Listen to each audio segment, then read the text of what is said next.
प्रिय दर्शकों, श्री राम ज्योतिष संस्थान चैनल पर आप लोगों का हार्दिक स्वागत है।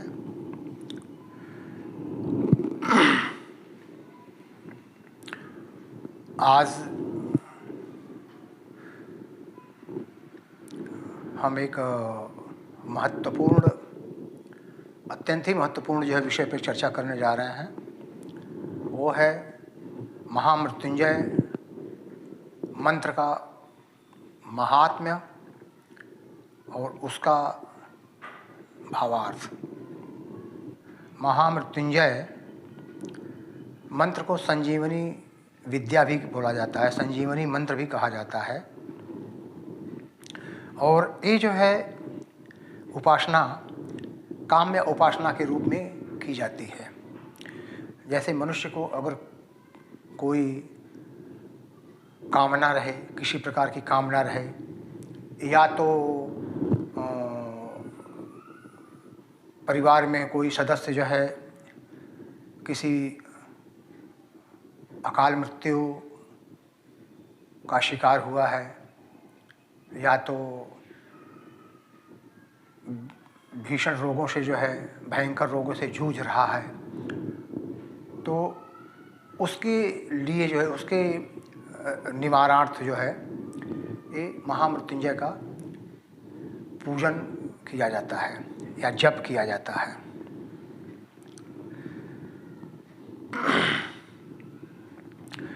अब इसमें से जो है जो बीज मंत्र हैं, वो बीज मंत्र जो है कौन कौन से हैं, यह सभी सर्वसाधारण के लिए जान लेना अत्यंत आवश्यक है। अतः अब इस पर ध्यान दें। महामृत्युंजय एकाक्षरी मंत्र, वह क्या है? हौं। ये हौं जो है ये एकाक्षरी मंत्र है। महामृत्युंजय का त्रयाक्षरी मंत्र वो क्या है? ओम जूं सह। महामृत्युंजय का चतुराक्षरी मंत्र वो यह है ओम वं जूं सह। महामृत्युंजय का नवाक्षरी मंत्र ओम जूं सह पालय पालय।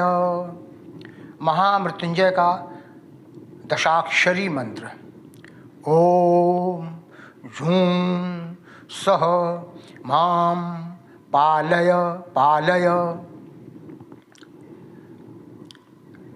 यदि यह आप अपने स्वयं के लिए जप कर रहे हैं इस प्रकार, तो माम की जगह पे अपने स्वयं के लिए माम ही बोलेंगे, माम।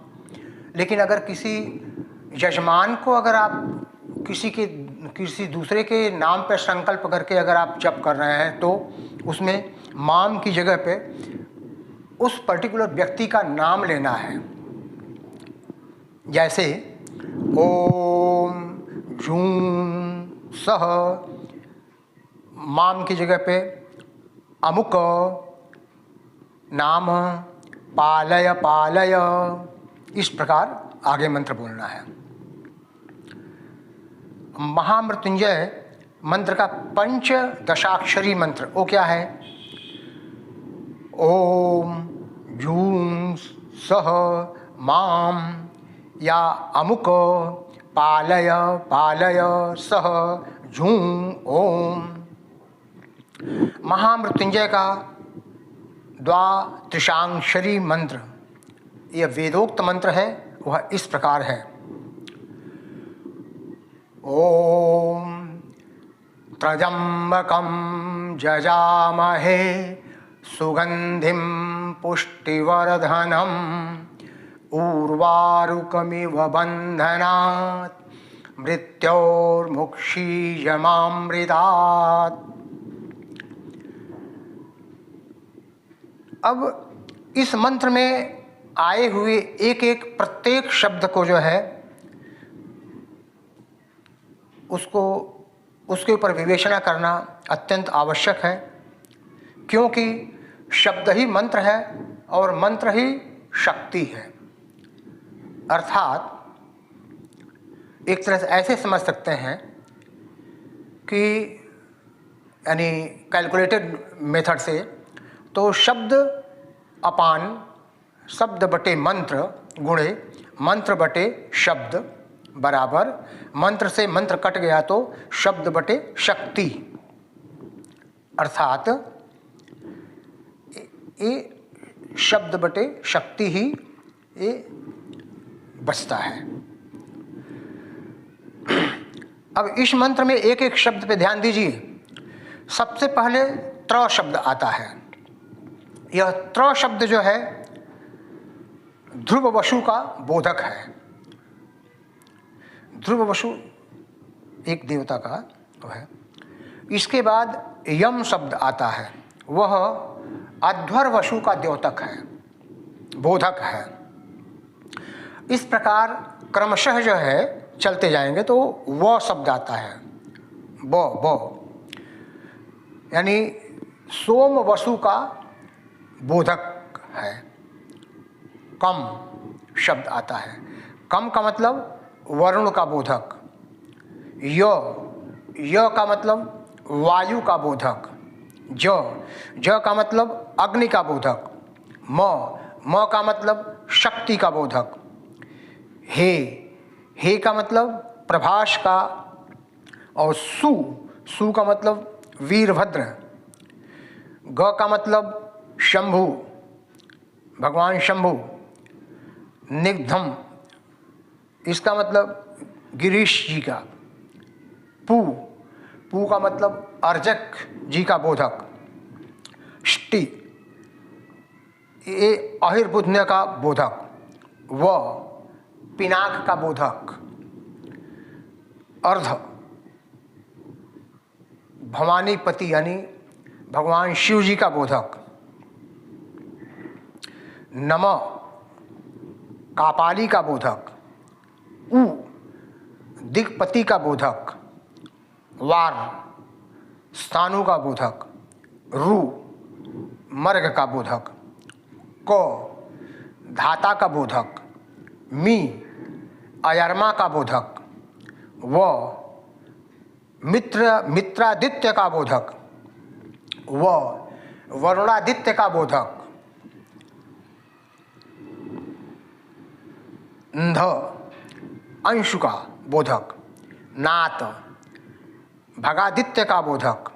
मृ, विवस्वान का बोधक। त्यो, इंद्रादित्य का बोधक। मु, उखादिव्य का बोधक। शी, पर्जन्य दिव्य का बोधक। य, त्वष्टा का बोधक। माँ, विष्णु दिव्य का बोधक। मृ, प्रजापति का बोधक। तात, वखट का बोधक। तो ये एक एक शब्द का जो है ये बोधक बताया गया है।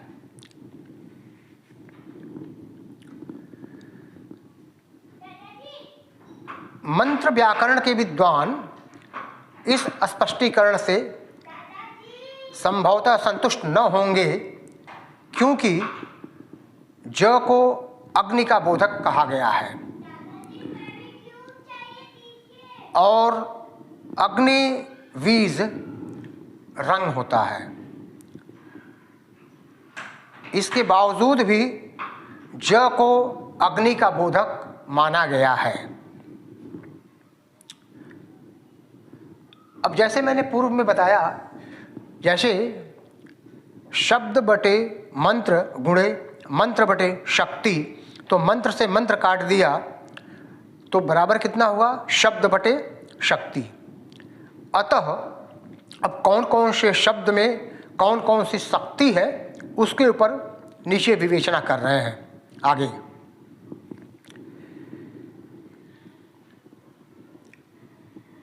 तो इस मंत्र का जो त्र शब्द है, त्रयंबक का जो त्र है, उसमें त्रिदेव त्रिशक्ति त्रिनेत्र का प्रतीक है और यह शब्द त्रिदेव यानी ब्रह्मा विष्णु महेश जी का भी शक्ति का प्रतीक है। यह जो है यम तथा यज्ञ का प्रतीक है। मंगल का प्रतीक है। यहाँ पर य तथा म को संलग्न करके अगर यम बनाया जाए तो यम का मतलब ये मृत्यु के देवता यानी काल का प्रतीक हो जाता है। वालार्क मतलब बाल सूर्य के तेज का बोध कराता है। काली का कल्याणमयी बीज है। ये काली जी का एकाक्षरी बीज क्रींग है और उन्हें ही ककार सर्वांगी माना जाता है। यह का तो पहले बताया गया है। यम तथा यज्ञ का प्रतीक माना गया है। जालंधरेश का बोधक, जालंधरेश भगवान शिव जी का नाम, उसका बोध कराता है। महाशक्ति का बोधक। हे हाकिनी का बोधक।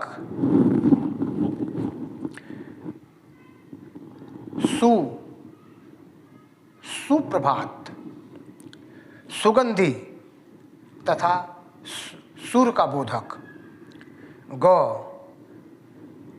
गणेश जी के मंत्र का बीजक होने की वजह से, बीज मंत्र होने की वजह से होने के साथ साथ ये रिद्धि सिद्धि का भी दाता है। उसके बाद धूमावती का बीज है जो कि अलक्ष्मी अर्थात कंगाली को दूर करता है और शरीर को हृष्ट पुष्ट करता है तथा धन संपदा से पूर्ण करता है। म जो है भगवान शंकर जी का द्योतक है, महेश का बोधक है। पुंडरीकाक्ष भगवान विष्णु जी का बोधक है। देह में स्थित खटकोणों का बोधक है जो कि देह में प्राणों का संचार करते हैं।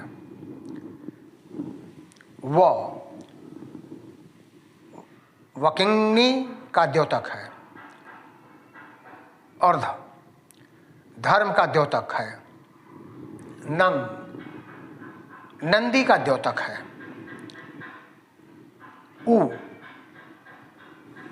उमा रूप में माता पार्वती जी का बोध कराता है, बोधक है। भगवान शिव जी का रूप स्वरूप और आंसू का बोधक है। कल्याण का द्योतक है, बोधक है। वरुण का बोधक है। बंदी देवी का बोधक है। धंधा देवी का द्योतक है। इसके कारण देह के यानी शरीर के, पार्थिव शरीर के सभी विकार समाप्त हो जाते हैं और मांस, जो शरीर का मांस है वो मांस सड़ता नहीं है। मृत्युंजय का द्योतक है। मृत्युंजय भगवान शिव जी का। नित्येश का द्योतक है। नित्येश मतलब भगवान शिव जी ही जो नित्य के ईश हैं। मुक्ति का द्योतक है। क्षेम करी का बोध कराता है। तो य का मतलब यम और यज्ञ का बोध कराता है। अपने लिए कामना तथा मंत्रेश का द्योतक है। मंत्रेश मतलब भगवान शिव जी, मंत्र का जो ईश्वर अर्थात भगवान शिव जी का द्योतक है और अपने लिए जो हम यानी जो हम अपने लिए कामना करते हैं उसका भी द्योतक है।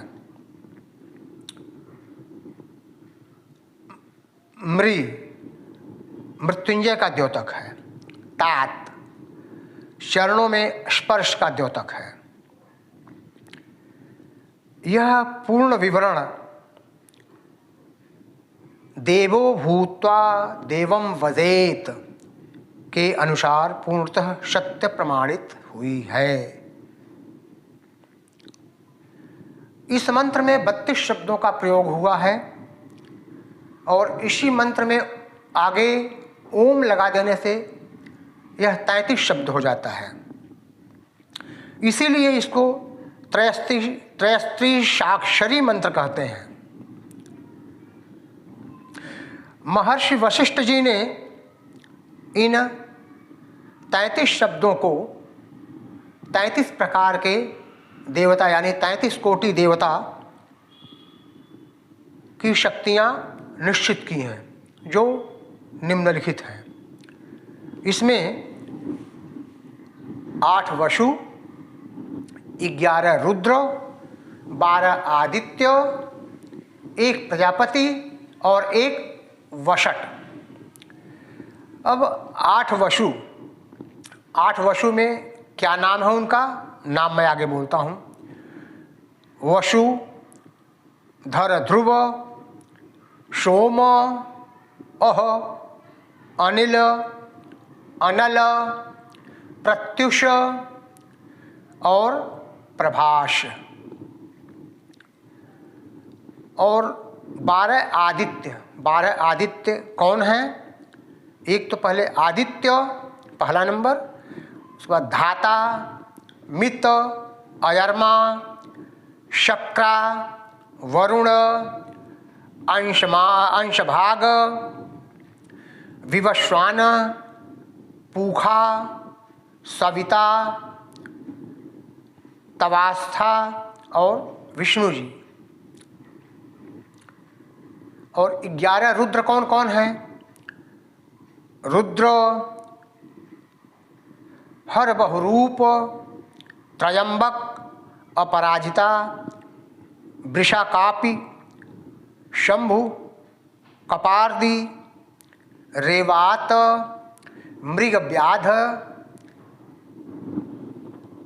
शर्वा और कपाली। और एक प्रजापति कौन है? अश्विनी। और वषट कौन है? उनका नाम कुमार है। तो ये हो गए 33 कोटि देवता यानी 33 प्रकार के देवता हो गए। अब महामृत्युंजय मंत्र का तांत्रिक बीजोक्त मंत्र क्या है वो मैं आपको पढ़ के सुना रहा हूँ, बोल के सुना रहा हूँ। ओम भूः, ओम भुवः, ओम स्वः, ओम त्र्यंबकं जजामहे सुगंधिं पुष्टिवर्धनम् उर्वारुकमिव बन्धनान् मृत्योर्मुक्षीयमामृतात्। ओम स्वः, ओम भुवः, ओम भुः, ओम। यही जो है, इसी को अगर इसका संजीवनी मंत्र अगर बनाएंगे तो संजीवनी मंत्र इस प्रकार है।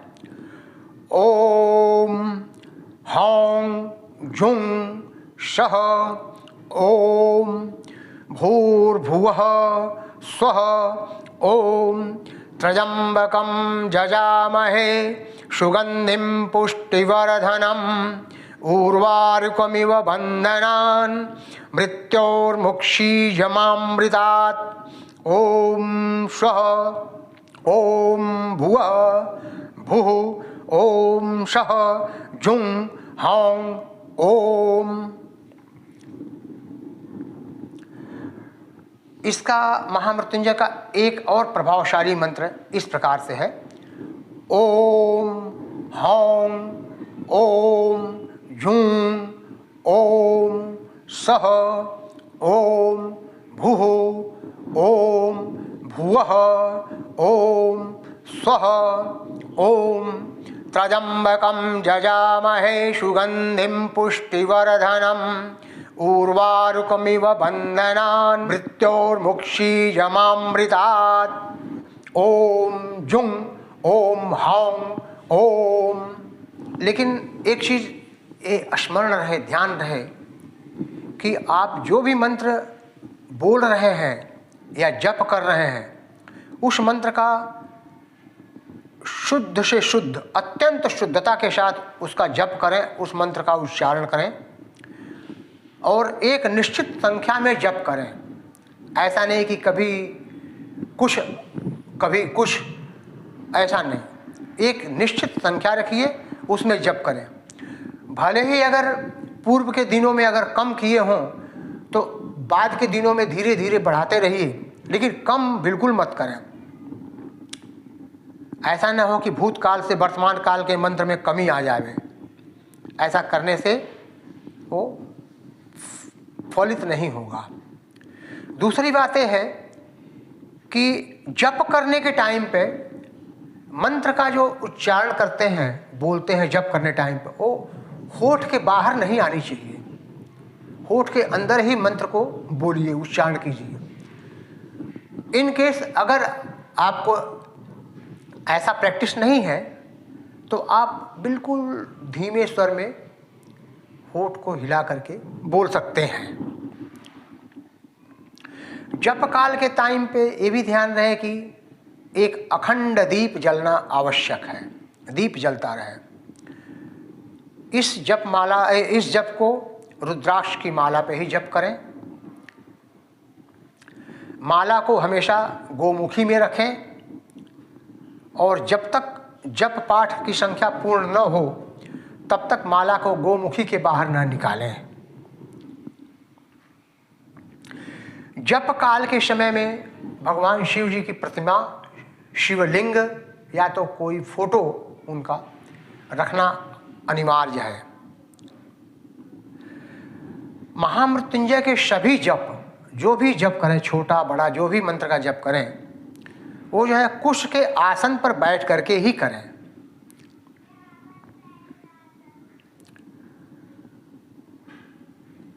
जप काल में मन को मंत्र से मिलाएं, स्त्री से दूर रहें, आलस्य जम्भाई को यथाशक्ति त्याग दें। महामृत्युंजय मंत्र के सभी प्रयोग पूर्व दिशा की ओर मुँह करके करें। और एक चीज़ और बहुत इम्पॉर्टेंट है कि जप करने के समय शिवलिंग पे दूध और पानी से मिला हुआ दुग्धाभिषेक करें और भोजन में जो है तीखा खाना त्याग दें।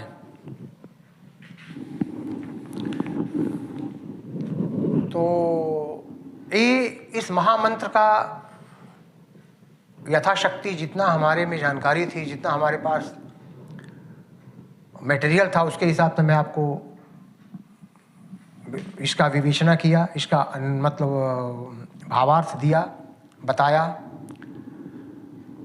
और मैं आशा करता हूँ कि आप लोग इसको समझ लिए होंगे। वीडियो आप पूरा देखेंगे तो आपको समझेंगे उसके बारे में, उसको बार बार देखेंगे तो उसको आत्मसात कर लेंगे।